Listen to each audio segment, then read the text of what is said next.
your palm F key was definitely leaking wide open, so that was not going to help you.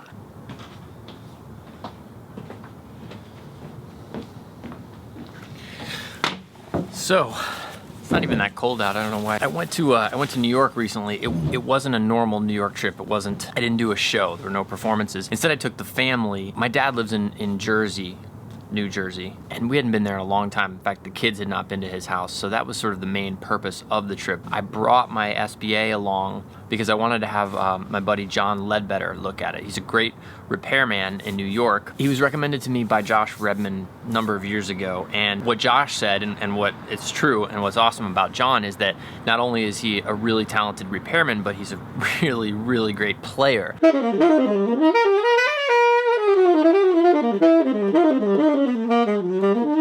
So he can do things with the horn, and then he plays the crap out of it. He knows, you know, like how hard I'm gonna push those buttons down, and that's a big thing that you don't always find with somebody who's working on horns. Anyway, there was nothing wrong with the SBA. It's just that it's always been in the condition that I bought it in. It had been overhauled, but I'd never had any work done on it. I wanted John to just basically, you know, I thought I was gonna take it to him and he was gonna kind of like make a couple tweaks. Instead, I ended up leaving it with him for 2 days, and it feels way better now. It feels way better.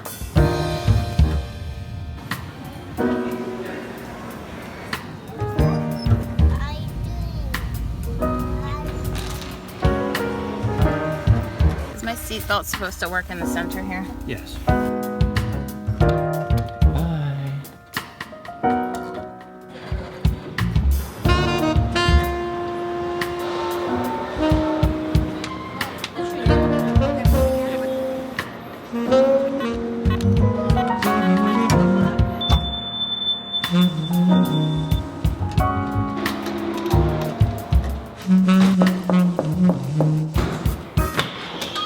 Hey, how's it going? Good to see you, man. Yeah, look at that. I brought this in case you want a little vlog action. Ah, yes! Yes! Dreams do come true. Hey, I'm Bob, by the way. JT, man. Hey, JT, nice to meet you. Jonathan. Hi, Jonathan. Bob. Pleasure meeting you. It's a low A on an alto. That is a low A Mark 6. A low A Mark 6. Don't see those too often. And here is a no A yeah, no alto. key. Are these are all these horns that are up here like things that you're repairing or to sell, or they're just collector's edition? Yeah, some of them are a lot of these are mine, and then these are all, this is the overflowing on the floor. These are repairs. Yeah. Either to be done.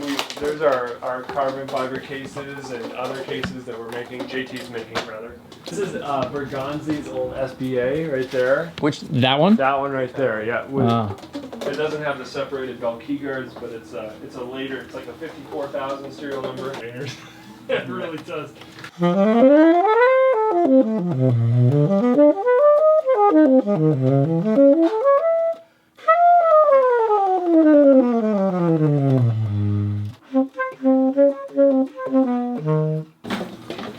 I'm not certain about that felt thickness in general, too. I don't know if you want it. I'm not going to put this one back on. Cool. It's like, it's a vintage horn. I know. Quite, yeah. It's not quite vintage. Yeah, I know what I get it. You know? I think I get it. I don't know, let me do my thing to this and then I'll hand it back. Okay, awesome. Is that cool? Yeah, man.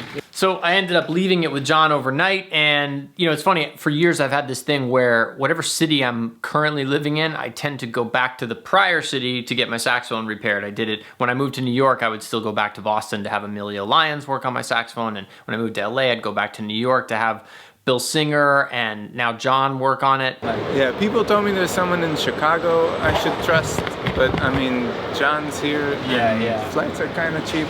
So if it's not like an emergency, yeah, you're like, I'll just I can wait. play through it because I'm here like, I don't know, every other week or something, so I could just wait. So we went back the next day. I say we because my daughter and I were ice skating when John finished the repair, so she came with me.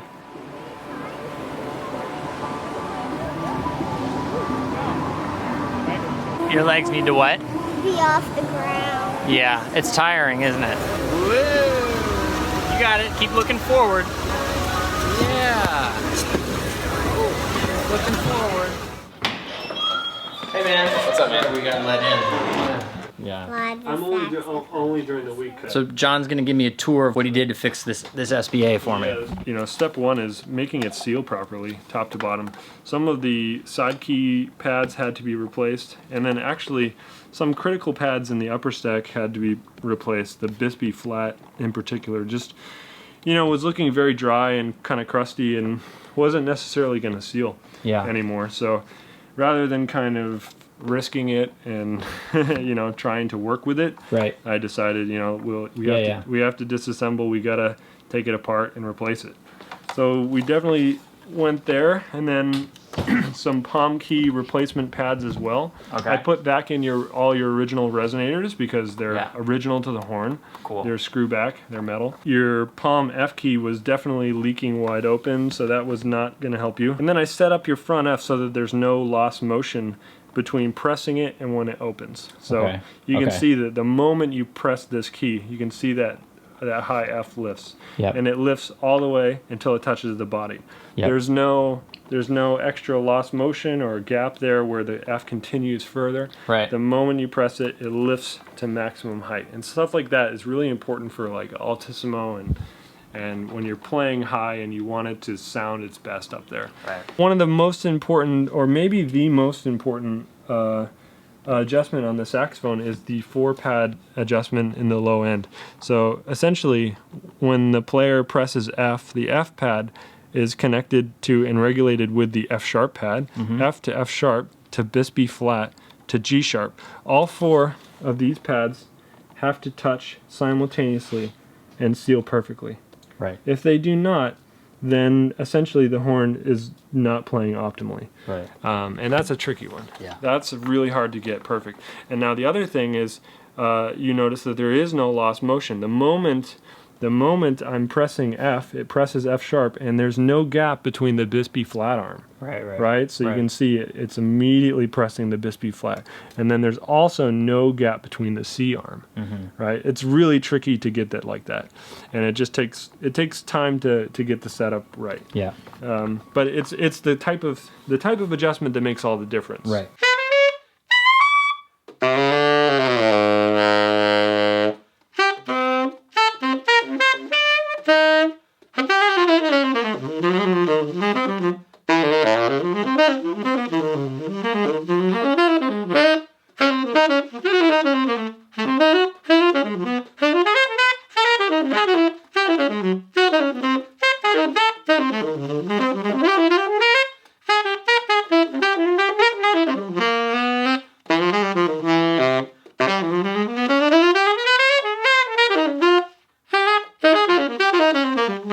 One thing about the right stack.